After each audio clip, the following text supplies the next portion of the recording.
চব্বিশ পরগনার তালবান্দার ঘটনা বলবো আপনাদের। মহিলা পঞ্চায়েত সদস্যকে লক্ষ্য করে গুলি, দুষ্কৃতীদের শাস্তির দাবিতে এলাকায় মিছিল। গতকাল রাতের ঘটনা, মন্দিরে চুরির ঘটনা ঘটে।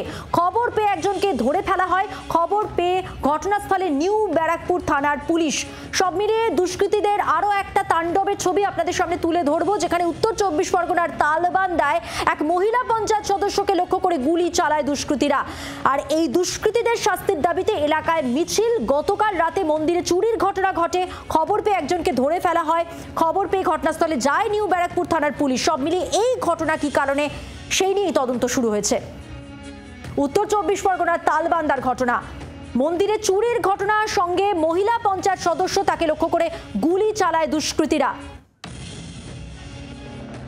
সৌমেন ভট্টাচার্য প্রতিনিধি রয়েছেন আমাদের সঙ্গে টেলিফোন লাইনে। সৌমেন, পুলিশ কি বলছে এই গোটা ঘটনা নিয়ে?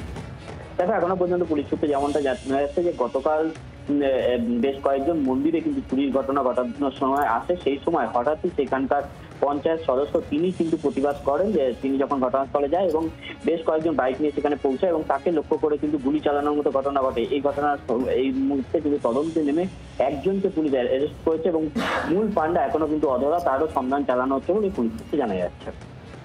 ধন্যবাদ সৌমেন। কথা বললাম প্রতিনিধি সৌমেন ভট্টাচার্যের সঙ্গে। যে ছবি আপনারা দেখতে পাচ্ছেন, মন্দিরে চুরির ঘটনার পাশাপাশি যেটা জানা যাচ্ছে, উত্তর চব্বিশ পরগনার তালবান্দায় মহিলা পঞ্চায়েত সদস্য যিনি, তাকে লক্ষ্য করে গুলি চালায় দুষ্কৃতীরা। আর এই দুষ্কৃতীদের শাস্তির দাবিতে এলাকায় আজ যেমন মিছিল কর্মসূচি ছিল, পাশাপাশি একজনকে এই ঘটনায় ধরা গেছে এবং নিউ ব্যারাকপুর থানার পুলিশ এই গোটা ঘটনা নিয়ে তদন্ত শুরু করেছে।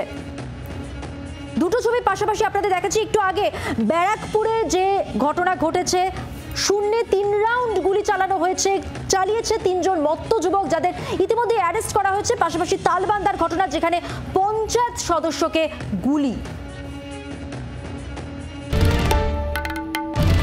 বাংলার আওয়াজ, বাঙালির আবেগ, জি 24 ঘন্টা।